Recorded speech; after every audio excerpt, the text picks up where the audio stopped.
Cette semaine, je le disais donc, on parle de foot et d'une équipe du PSG très proche de décrocher le 3e titre de son histoire, malgré. Malgré Et cela tombe bien puisque la rubrique commence justement avec une histoire qui concerne le PSG. Le PSG. Mais ça date de la fin de l'année 2010. C'était une époque moins flamboyante pour le PSG. À l'époque, je crois qu'ils végétaient en milieu de classement. Et surtout, ils avaient d'énormes difficultés à remporter les matchs à domicile. On parlait du syndrome du Parc des Princes. C'était l'incapacité des attaquants parisiens à marquer quand ils évoluaient chez eux. Alors, pour les supporters, c'était évidemment une situation très frustrante. Les soirs de match, ils rentraient chez eux en maugréant. Et l'un d'eux, un de ces soirs maussades, un de ceux qui mourraient le plus d'ailleurs, s'est fait une réflexion tout à fait subtile et intéressante.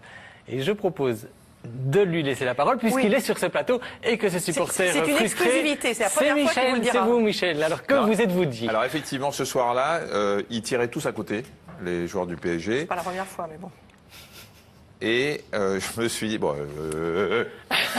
ils tiraient tous à côté et je me suis dit, mais c'est pas possible, ils ont les pieds carrés, c'est quand même leur métier. Et je sais pas pourquoi j'ai eu cette réflexion en regardant les buts blancs, des filets blancs ouverts, donc qui se détachent pas du tout sur la pelouse ou sur les tribunes qui sont derrière, et le tout avec des lignes blanches un peu partout. Et je me suis dit, mais si il regarde pas le but, le type qui va tirer, il sait pas où est le but. À moins que le goal, il ait un maillot tout rose, ce qui peut l'aider. Et c'est là où je me suis fait la réflexion et où j'en ai parlé à Gilles. Et là, on s'est dit, il y a peut-être un truc à voir. Voilà, et on a pris contact avec les chercheurs de l'Institut Étienne Jules Marais à Marseille. Alors pourquoi eux? C'est parce que dans leur laboratoire, ils disposent d'un outil tout à fait extraordinaire, presque unique au monde. En fait, il y en a quelques exemplaires qu'on appelle le cube. Je vais essayer de vous le présenter. Ça se passe comme ça. C'est une pièce qui fait 9 mètres carrés, donc les murs font chaque fois 3 mètres de long. Ces murs sont constitués d'écrans et le sol lui-même est un écran. Ce qui fait que quand on rentre dans ce cube, on est vraiment transporté dans un environnement tout à fait... on est ailleurs. Et cette impression est renforcée par le fait qu'on porte des lunettes, comme on le voit sur l'image, avec un filtre colorimétrique qui permet de voir en relief, comme au cinéma. Et beaucoup plus extraordinaire, on voit les perspectives. Alors pour ça, il y a des antennes qui sont sur ces lunettes, qui enregistrent les déplacements de la tête et du corps, et qui transmettent les informations à un système complexe d'ordinateur qui, à ce moment-là, commande la projection des images sur les murs. Ce qui fait que quand on se déplace dans cet environnement, on est vraiment comme dans le monde réel. Imaginez que vous ayez une colonne devant vous qui vous masque la vue de ce qu'il y a derrière. Eh bien, vous vous déplacez sur la droite et vous pourrez à ce moment-là voir ce qui est... C'est très étrange. Il y a notamment une configuration où on doit marcher sur une passerelle qui surplombe un vide gigantesque. Bon, on a beau savoir qu'on est dans un laboratoire, qu'il n'y a aucun danger. Malgré tout, on hésite et paraît-il, il y a certains sujets qui n'osent pas s'aventurer.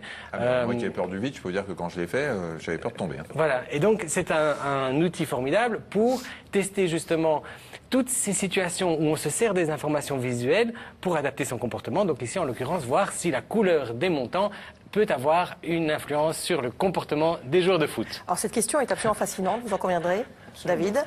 On se demande juste, quand on a écouté la chronique de David avant, si c'est pas un tout petit peu futile comme question et comme recherche. Mais je me permets de poser la question. Je ne pourrais pas vous contredire là-dessus. Ce qui se passe, c'est qu'il arrive parfois en sciences du sport qu'une recherche dans un domaine trouve finalement des applications très éloignées, dans des domaines auxquels on n'avait pas du tout pensé. Donc on pourrait imaginer qu'avec notre étude sur les buts de football, on découvre que certaines couleurs marquent particulièrement bien la rétine et qu'à partir de là, on puisse l'exploiter dans, par exemple, l'industrie automobile. Il y a eu une étude, figurez-vous, il y a 10 ans en Australie, une étude sur 830 000 accidents et qui avait montré qu'il y avait une relation entre la couleur des voitures et le risque d'être impliqué dans un accident. Alors sans entrer dans les détails, il faut retenir que les voitures claires avaient 10% de risque en moins que les voitures de couleur foncée d'être impliquées dans l'accident. C'est ce qu'on appelle la cécité cognitive et on utilise la réalité virtuelle par rapport au vide et aux phobies. Mais ceci dit, il y a quand même un lien avec la chronique d'avant parce que quand le PSG perd, ça a quand même un effet extrêmement dépressogène sur les supporters. Complètement. Donc vous avez le droit de continuer. Mais le PSG ne perd pas. Il ne gagne pas toujours, mais le PSG ne perd pas. Faille foire. Alors, enfin, en tout cas, on est parti à Marseille. Alors, on est parti à Marseille et là, comme c'est vous l'initiateur de cette recherche, je vous laisse... On est parti à Marseille et effectivement, vous allez voir comment on procède dans ce milieu virtuel. En fait, il y a un pointeur. Vous voyez qu'il tient un pointeur dans la main et en fait, il est de côté. Il voit pas le but qui est sur le côté et on va faire un centre. Vous savez ce que c'est un centre? On envoie la balle de côté et le type, il doit quand la balle arrive dessus, pointer avec le pointeur pour dire où est le but. Comment il imagine le but. Et c'était ça l'expérience. Voilà, c'est un protocole qui a été mis au point par le professeur Lionel Bringou, bon, qui est un petit peu éloigné tout de même des situations de jeu réelles, parce que bon, au football, on n'a pas un stylet lumineux pour pointer le but. Mais malgré tout, on retrouve des points communs, et notamment cette difficulté de savoir où est le but. Parce que quand on joue, surtout quand on est attaquant, bon, ben, on est pris dans le tourbillon du jeu, on doit se démarquer, suivre la balle, et donc on n'a pas beaucoup l'occasion de voir le but. Donc il faut le sentir. D'ailleurs, les joueurs parlent de ça, ils parlent de la sens. Oui, puis ils ont des repères par rapport aux tribunes, si c'est leur terrain, à domicile, etc. Et donc, il y a une forme d'intuition, et dans cet exercice-là, quelque part, on mesurait ça, puisqu'effectivement, on a vu que les bons joueurs de foot obtenaient des meilleurs résultats que les mauvais joueurs de foot, ou que ceux qui jouaient pas au foot, ce qui montre quand même la validité du test. Et on a vu surtout que, parmi ces bons joueurs de foot, ils obtenaient d'encore meilleurs résultats quand les buts étaient en rouge.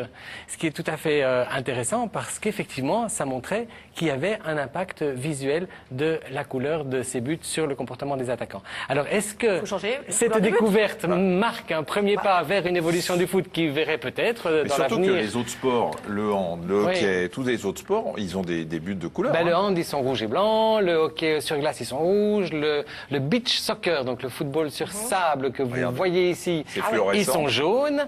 Et donc, pourquoi pas des buts de football en rose bonbon. Non, mais c'est pas compliqué, mais ce serait une révolution. Mais oui, parce que le foot est régi par un ensemble de règles, et la première de ces règles, c'est précisément les poteaux et la barre doivent être blancs. Mettons que l'on peut changer cette première règle. Il nous faudrait une dérogation des autorités, et c'est pourquoi... C'est pourquoi, avec Gilles, nous rencontrons Michel Platini, himself, le patron du foot européen.